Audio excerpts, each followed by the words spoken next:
Do you want to know if you are a natural born leader? Do you want to improve your skills as a leader? In today's video, I'm going to answer those questions with today's featured book.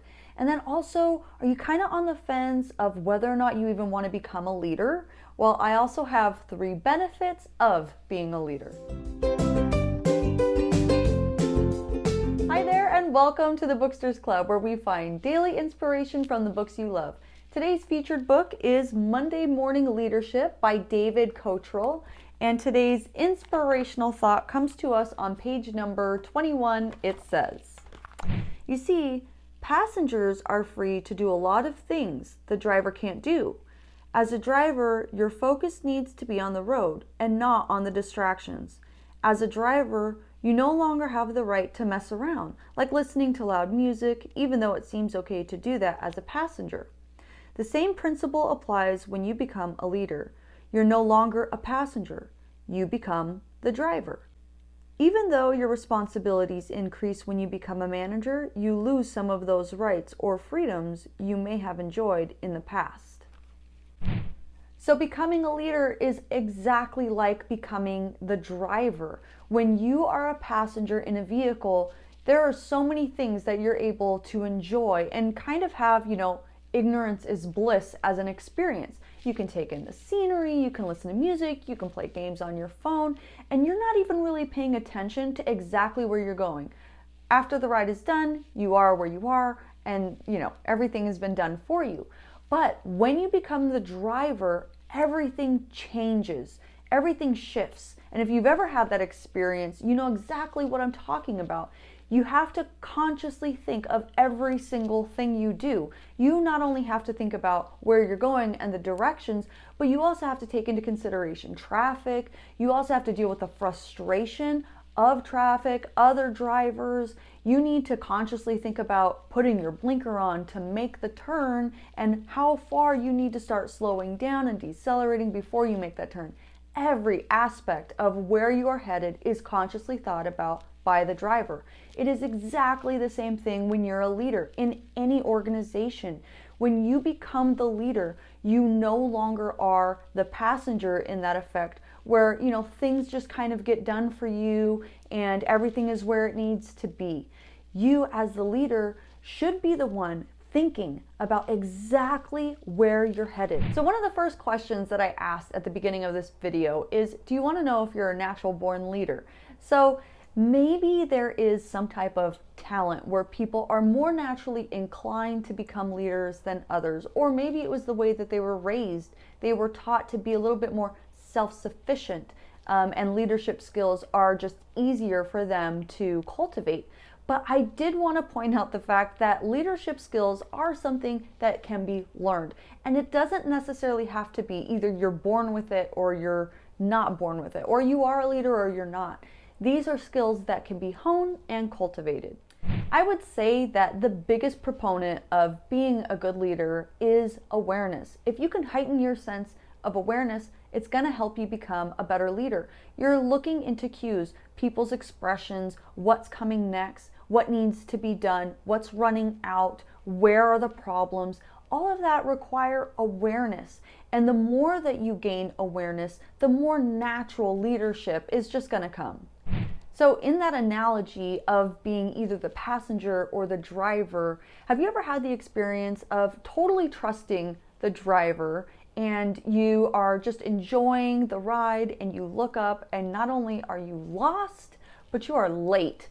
And man, is that a frustrating feeling, because that person was supposed to be in charge of all of those things. And so it's the same experience. If you've ever worked for a boss and they're not much of a leader, man, it's a really frustrating experience. You're running out of things, things aren't going smoothly, there's chaos everywhere, nothing functions correctly. Well, it's because that person is in the position of leadership, but they aren't taking on the role of a leader more seriously. And so what winds up happening, metaphorically speaking, with the passenger and the driver scenario, you're going to need to pull out your GPS and you're going to have to start calling shots of turning right and left because nobody else is doing it. So if you were ever on the fence about whether or not to become a leader or to start honing your skills as a leader, I have 3 benefits that are going to encourage you to want to become a leader. So the very first benefit of being a leader is that you get to see others succeed. And when you create that environment where somebody else is able to flourish, well, it's truly satisfying. And it doesn't just apply to the workplace or in any type of community. This can also apply to the home. As parents, we're leaders, are we not? And so when we create that environment where we're able to see our children grow and flourish, it is truly fulfilling. Number 2, you get to make a positive impact. It's also very fulfilling when you're able to see how you were able to impress positivity in somebody else's life, and you were able to create something in somebody else's life that is a completely different trajectory, and you were able to be a part of that.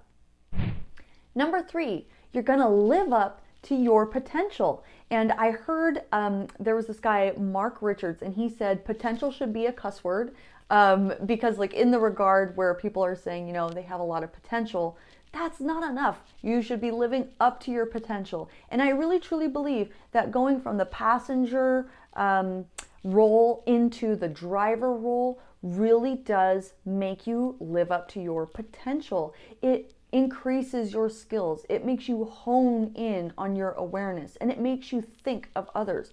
Also, this is a benefit in the workplace. If you can hone your skills as a leader, then you're going to be more beneficial in a workplace, even if you aren't, you know, the manager or in a leadership position, just by honing your leadership skills as an employee or as one of the cogs in a function of a community. You're going to be better at assisting that leader because you're going to be using those same skills that that leader needs and uses to be of highest service to them. So I hope that I've encouraged you to live up to your potential in becoming the leader you were meant to be. If you had a different take on this part of the book, a different part in this book, or a different book entirely that you think should be featured here on the Booksters Club, I would love to hear about it in the comments. Thank you so much for clicking that like button if you liked it, and don't forget to subscribe and ring the bell if you're new because I post new videos just like this every single day. See you tomorrow, Booksters.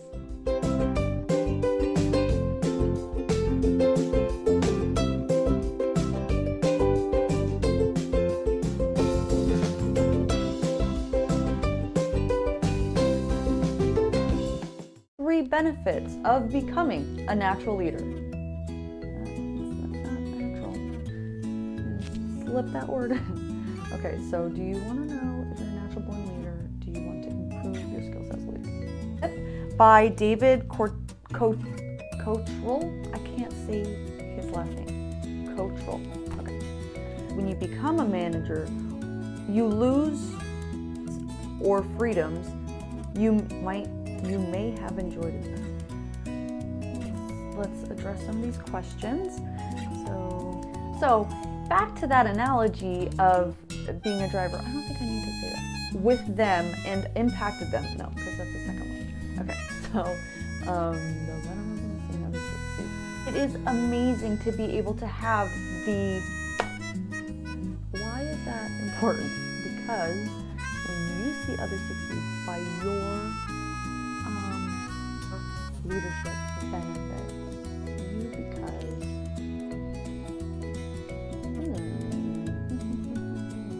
ideas, your practices, and your strict. You should not be a strict leader. So don't say that. Don't say strict. You get to see others succeed. You shouldn't be that because of it's like an environment that you create. Yeah. Okay.